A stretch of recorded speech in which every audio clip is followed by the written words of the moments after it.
Welcome students.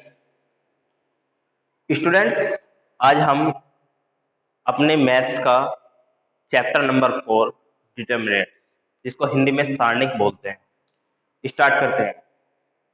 अब तक जो हम मैट्रिक्स चैप्टर पढ़ रहे थे, उस मैट्रिक्स चैप्टर का जो सबसे लास्ट टॉपिक था, inverse of trigonometry by row transformation, वो मैट्रिक्स का सबसे लास्ट का टॉपिक था जो हमारा कंप्लीट हो गया है। तो आज हम डिटर्मिनेट चैप्टर पढ़ते हैं। डिटर्मिनेट जो है बहुत इंपॉर्टेंट चैप्टर है। यहाँ से आपका 5 से लेकर 7 मार्क्स तक का क्वेश्चन बनता है, बहुत इंपॉर्टेंट। जैसे मैट्रिक्स इंपॉर्टेंट चैप्टर है, ऐसे ही आपका 5 से 7 मार्क्स तक का क्वेश्चन बनता है, ठीक है। और कभी कभी ये आपका 10 मार्क्स तक भी पहुंच जाता है, ठीक है।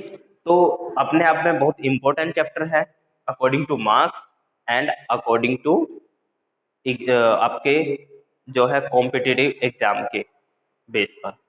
अब सबसे पहले बात करते हैं कि ये जो डिटर्मिनेट जो चैप्टर है, ये आया कैसे, कहाँ पर इसका यूज है या कैसे आया। तो सबसे पहले बात करते हैं कि कैसे आया मैट्रिक्स। जैसे मैट्रिक्स में भी मैंने आपको बताया था कि मैट्रिक्स चैप्टर जो है इस तरह से इसका यूज होता है। तो देखिए हमने क्या किया, system of linear equation solve किया 10th क्लास में, system of two linear equation. तो यदि मैं आपको एक छोटी सी लीनियर इक्वेशन लिख के दे देता हूँ, 2x plus y is equal to 0 and x minus y is equal to 0. This is the linear equation in two variable. Yes or no? And coefficient of a1 is equal to 2, a2 is equal to 1, and b1 is equal to 1, and b2 is equal to minus 1. This and a1 upon a2 is not equal to b1 upon b2, then has unique solution.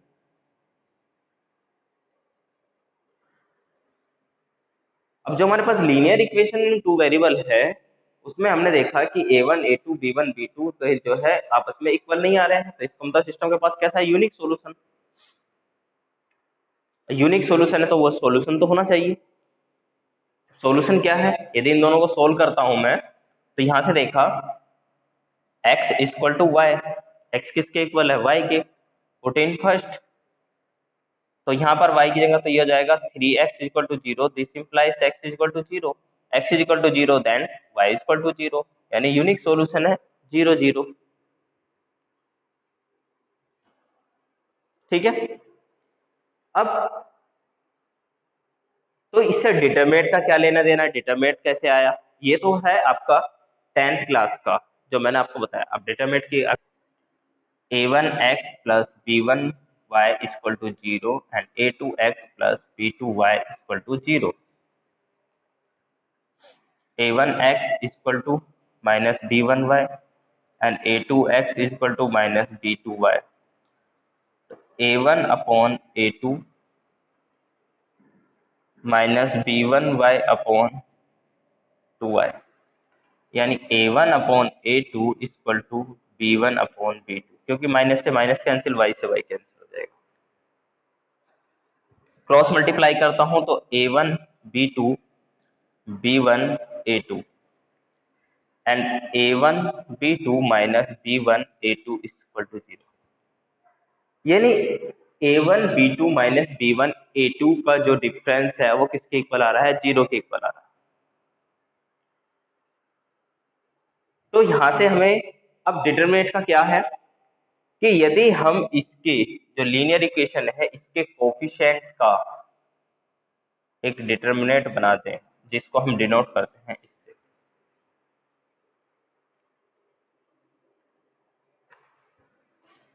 ये भी 0 के equal आ जाएगा। तो determinant क्या होता है, determinant होता है a1 b2 minus b1 a2, ये 0, दिस इज द डिटरमिनेंट। ये आपका क्या है, ये है आपका डिटरमिनेंट।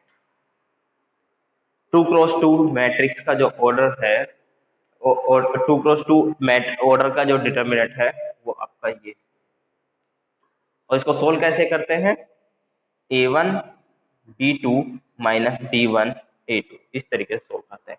एक सिंपल सी लैंग्वेज में आपको ये है इसका बेसिक जो कहाँ से आया कैसे आया है। अब मैं आपको डिटर्मिनेंट निकालना बताता हूँ कि डिटर्मिनेंट निकालना कितना इजी है और क्या है इसमें डिटर्मिनेंट। तो पहले इसकी डेफिनेशन की बात करते हैं, डिटर्मिनेंट है क्या। डिटरमिनेंट में मैट्रिक्स में कुछ बच्चे डिफरेंस नहीं कर पाते डिटरमिनेंट क्या होता है और मैट्रिक्स क्या होती है, उनके साइन एक जैसे बना देते हैं कि ये तो सर ये तो हमें मैट्रिक्स जैसा लग रहा है, ये तो हमें हमें क्या है तो ये तो डिटरमिनेंट कैसा होगा। तो a1 b1 a2 b2, this is a determinant. इसमें सीधे डंडे होते हैं, और जो मैट्रिक्स होती है मैट्रिक्स में आपका ऐसे बिग ब्रैकेट के है a1 b1 a2 b2, this is a matrix. ये मैट्रिक्स है एंड ये डिटर्मिनेंट है जिसको हम डेल्टा से डिनोट करते हैं, ठीक है। तो इसमें फर्क देखिए, तो डिटर्मिनेंट क्या होता है, determinant is a value. Determinant क्या होती है, एक वैल्यू होती है किसकी, value of a matrix, a square matrix.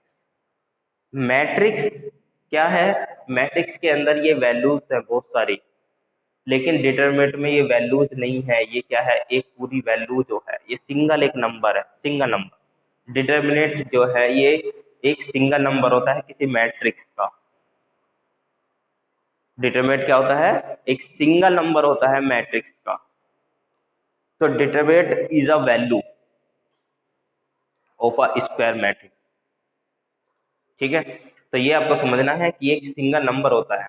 अब डिटरमिनेंट को जैसे 2x2 की बात करते हैं तो यह डिटरमिनेंट, और डिटरमिनेंट किसी मैट्रिक्स का ही होता है, ठीक है। डिटरमिनेंट किसी मैट्रिक्स का, तो इसलिए determinant of a matrix is a value या is a number associated by a matrix, जो किसी मैट्रिक्स को एसोसिएट करके बनाया जाता है, ठीक है। तो किसी मैट्रिक्स का जो एक नंबर होता है उसी को हम क्या बोलते हैं, डिटरमिनेंट बोलते हैं।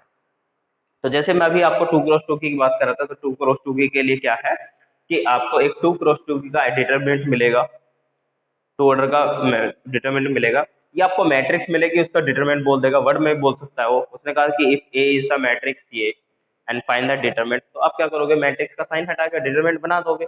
और डिटरमिनेंट बनाने के बाद में आपको क्या करना है, सिंपल जो प्रिंसिपल डायगोनल है सबसे पहले उसके एलिमेंट की प्रोडक्ट करोगे प्रिंसिपल डायगोनल। तो प्रिंसिपल डायगोनल आपका ये है, तो इन दोनों के नंबर की मल्टीप्लाई करोगे यानी a1 b2 माइनस फिर other b1 a2, this is a determinant. कितना इजी है ना इजी। तो यही क्या है आपका 2x2 की मैट्रिक्स का डिटरमिनेंट। जैसे एक क्वेश्चन ले लेता हूं मैं, if a equal to 3 4 1 2 b any matrix of order 2x2,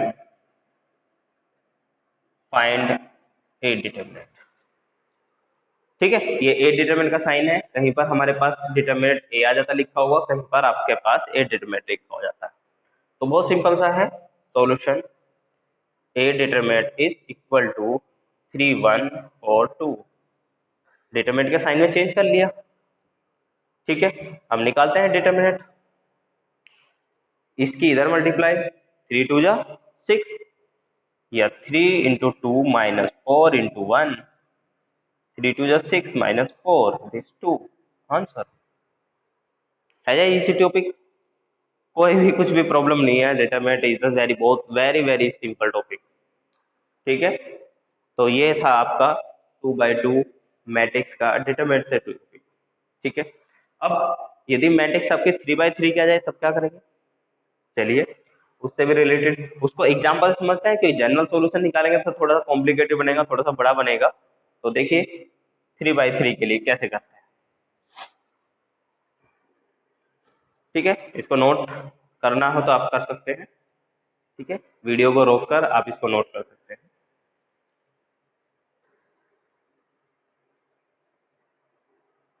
चलिए एक 3/3 का हम ले लेते हैं डिटरमिनेंट। डेल्टा से डिनोट करते हैं ज्यादातर बुक वाले इसको।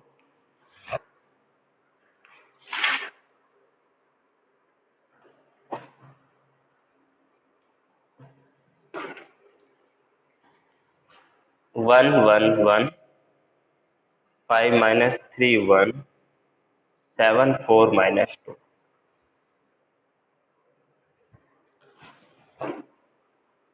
देखिए ये 3/3 का डिटरमिनेंट है, इसको हम कैसे सोल्व करेंगे।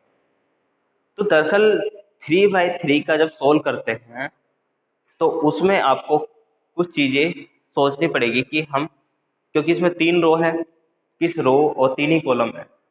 तो यदि हमें R1 के रेस्पेक्ट में करना है, R2 के रेस्पेक्ट में करना है, R3 के रेस्पेक्ट में करना है, या C1 C2 C3 के, तो जनरली हम जो ज्यादातर जो डिटरमिनेंट को एक्सपेंड करते हैं वो अब फर्स्ट रो के रेस्पेक्ट में करते हैं, क्योंकि पहले रो आ रही है तो उसी के रेस्पेक्ट में एक्सपेंड करते हैं। तो आपने क्वेश्चन समझते हैं, देखिए कितना इजी है। R1 के रेस्पेक्ट में एक्सपेंड अबाउट R1, हिंदी में इसको बोलते हैं R1 के सापेक्ष प्रसार।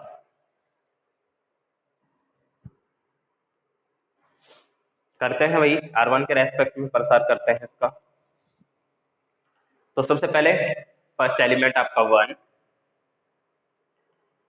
एंड 2/2 का डिटरमिनेंट लेंगे, एलिमिनेटिंग रो और कॉलम वेयर 1 इज बिलोंग, यानी जहां पर ये हमारा 1 बिलोंग कर रहा है उस कॉलम को और उस रो को क्या कर देंगे, एलिमिनेट कर देंगे। तो ये 1 हमारा क्या है, फर्स्ट रो में है और फर्स्ट कॉलम में, तो आपके पास क्या बचता है, आपके पास बचती है ये वाली -3 1 और -2। क्लियर और नो? यस। चलिए, and this position is 1 1 A11 यानी even number, and this position next आता है 1, नेक्स्ट भी क्या है हमारे पास 1 है, on this position is 1 2 means ये आएगा negative, and belong in first row and second column, then 5 7 1 2, and third is next one plus 1, क्योंकि this position is 1 1 3 यानी even number, and first row third column, first row and third column, so 5 7 -3 4,